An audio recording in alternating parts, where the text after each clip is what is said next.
ఆ రోజు చంద్రబాబు నాయుడు గారి విజన్ తోనే హైదరాబాద్ లో శంషాబాద్ ఎయిర్పోర్ట్ నిర్మించినప్పుడు మిషన్ నడుస్తుంది ఇక్కడ. నా first airport Hyderabad airport Shri Rajasekhara Reddy గారు ఫౌండేషన్ వేశారు. మళ్ళీ ఆయనే సీఎంగా ఉంటూ ఇనాగరేట్ చేశారు. ఈ యొక్క భోగాపురంలో ఎయిర్పోర్ట్ అన్నటువంటి బీజం వేసినటువంటిది మన విజనరీ లీడర్, మన ముఖ్యమంత్రి వర్యులు శ్రీ నారా చంద్రబాబు నాయుడు గారు. ఈ రోజుని అది భగవంతుడు నిర్ణయం చేయదు. వారి తనయుడు జగన్మోహన్ రెడ్డి గారు వారి అమృత హస్తాలతో ఈ రోజుని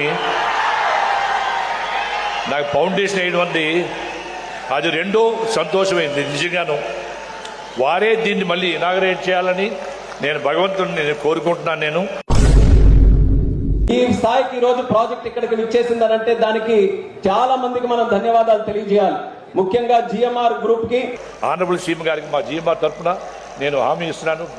నెంబర్ 1 ఎయిర్పోర్ట్ కట్టి 36 months దానికి హెడ్ అసిస్టెంట్లు కూడా ఇచ్చేస్తాం. మీరే మళ్ళీ ఇనాగరేట్ చేయాలని కోరుకుంటున్నాను.